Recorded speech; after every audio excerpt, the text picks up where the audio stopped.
Oke, Assalamualaikum warahmatullahi wabarakatuh. Selamat pagi, selamat siang, selamat sore, dan selamat malam semuanya, dimanapun teman-teman berada dan kapanpun teman-teman berada. Semoga dalam keadaan sehat walafiat.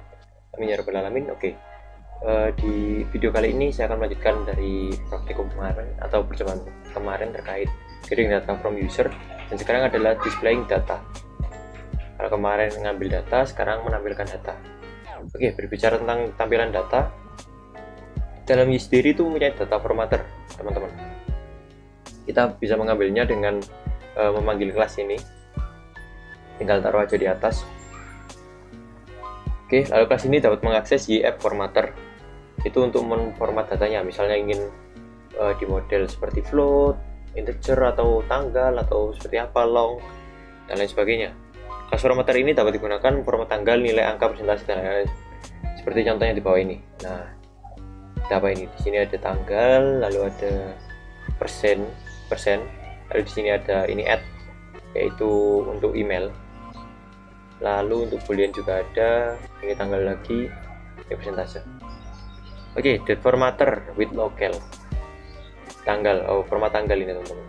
Formatter ini digunakan untuk menyesuaikan dengan aplikasi property language atau property lokal kepada komponen formatter. Misal untuk format tanggal, nama, hari, dan bulan akan disesuaikan dengan bahasa yang dipilih. Syarat PHP extension in INTL harus aktif. Nanti caranya ada di bawah. Note, keluaran dapat berbeda untuk versi library ISU yang berbeda. Pastikan menggunakan versi library ISU yang sama untuk semua lingkungan server Anda. Oke, misalnya seperti ini teman-teman. Oke, English language itu formatnya seperti ini.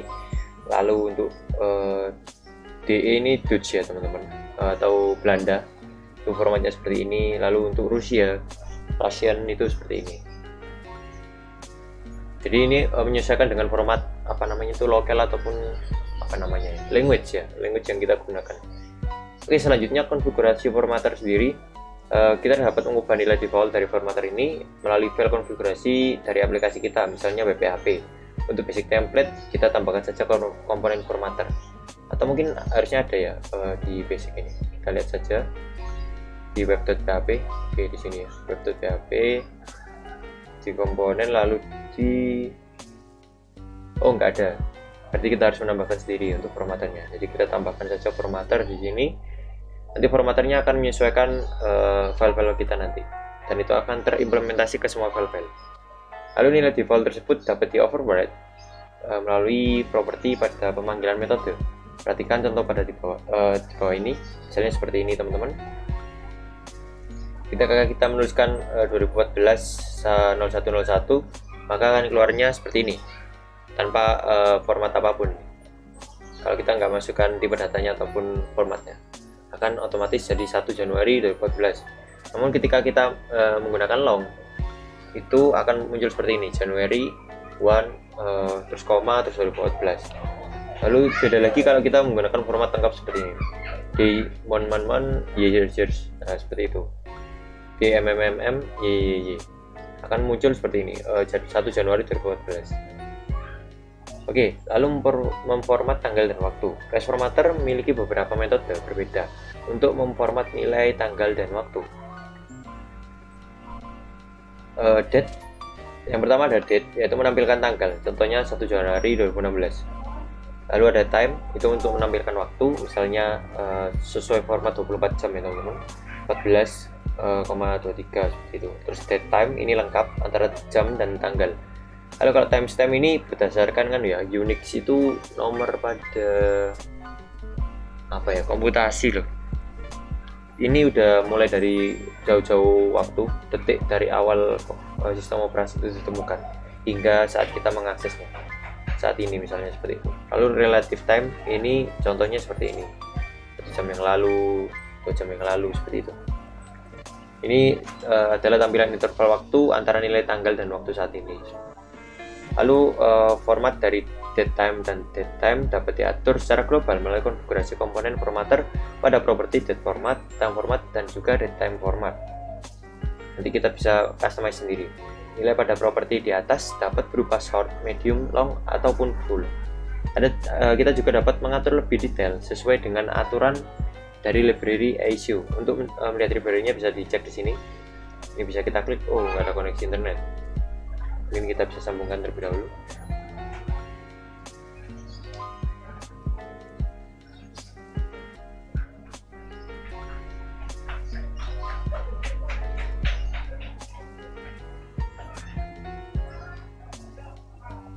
Oke, sudah terkonek. Kita akan coba lihat isinya. Oh, nggak bisa.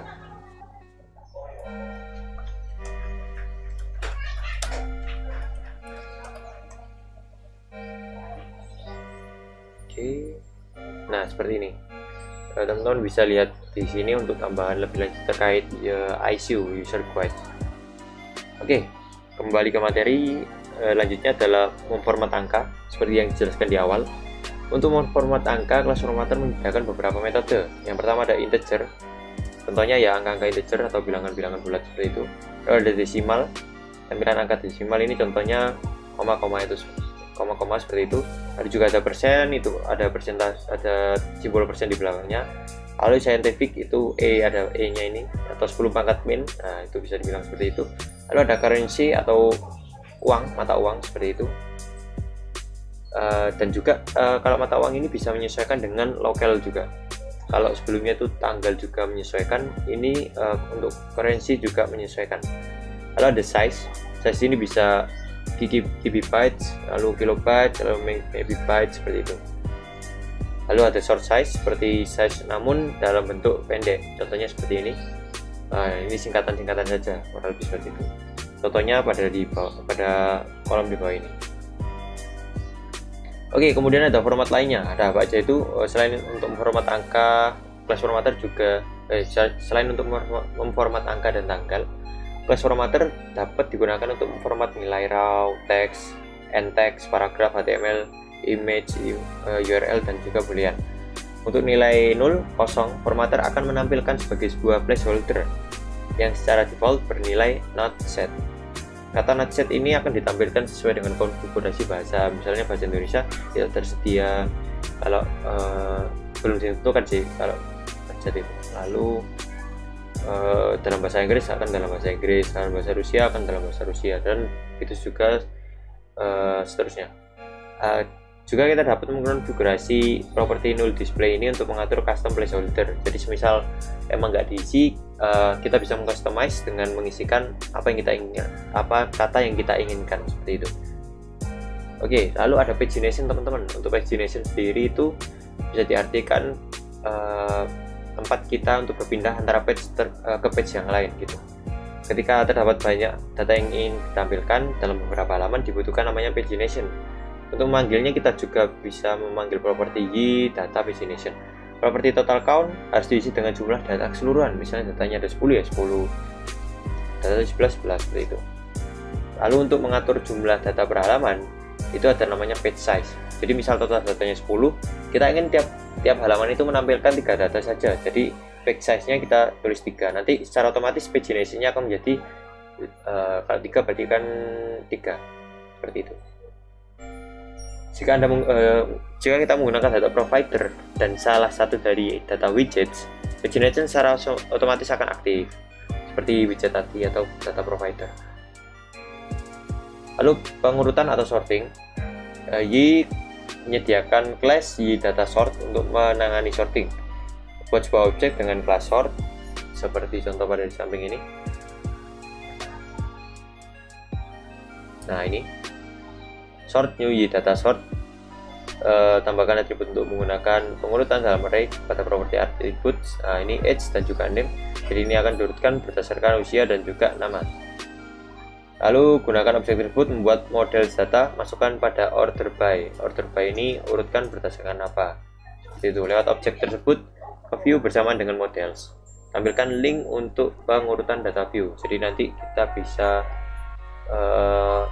apa yang namanya ya,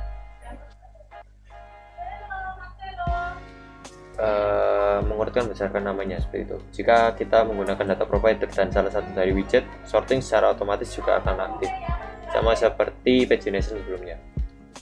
Oke, berikutnya adalah data provider. Dari tadi kita bicara data provider, tapi kita belum tahu nih Data providers itu merupakan abstraksi untuk data lengkap dengan pengelolaan pagination dan sorting. Data provider dapat digunakan untuk grids, lists, dan juga data widget lain. Untuk Y sendiri menyediakan 3 macam data provider, yaitu Active Data Provider, Array Data Provider, dan juga SQL Data Provider.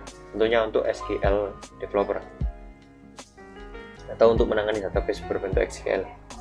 Lalu Active Data Provider akan berisi data dalam bentuk objek, sedangkan Array itu dan SQL akan berbentuk array sesuai dengan namanya. Kemudian yang berikutnya ada Active Data Provider. Itu apa? Active Data Provider itu digunakan untuk menyediakan data dengan melakukan query melalui YDB Active Query, atau juga bisa langsung menggunakan query seperti pada contoh di samping. Oke, di dalam view seperti ini, yaitu post, provider, get modelsnya. For each post, as post, lalu displaynya apa nanti di sini. Lalu untuk pagination-nya kita bisa gunakan ini, link page, widget, pagination, provider, pagination. Lalu ada tambahannya seperti ini.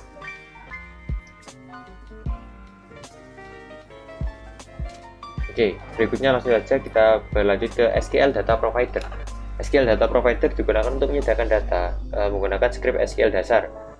Seperti yang kita tahu, script SQL itu biasanya seperti select, bintang, from, bla bla bla itu, atau seperti apa, pokoknya seperti SQL dasar lah. Seperti data provider lainnya, SQL Data Provider juga mendukung fitur pagination dan sorting. Perhatikan contoh di bawah ini. Nah, seperti ini contohnya, select bintang from user, ini berarti select semua dari user. Lalu select count from user. Nah, kurang lebih seperti itu SQL dasar. Lalu kemudian berikutnya ada data widget. Data widget merupakan widget yang berfungsi untuk menampilkan data. Ia menyediakan beberapa data widgets, yaitu detail view, list view, dan grid view. Detail view sendiri secara default digunakan pada view yang di-generate menggunakan G. Nah, itu namanya detail view. Kalau grid view itu view pada index, view index yang di-generate menggunakan G. Nah, itu. Oke, karena sepertinya sudah selesai untuk penjelasan singkat dari saya terkait displaying data. Berikutnya ada latihan, yaitu gunakan pagination pada halaman depan dari aplikasi toko online kita atau saya. Lalu tambahkan fitur untuk menampilkan item produk berdasarkan kategori. Oke, di sini ada sorting, ada pagination. Oke, mungkin next video saya akan melanjutkan latihan ini. Sampai berjumpa di next video. Terima kasih. Wassalamualaikum warahmatullahi wabarakatuh.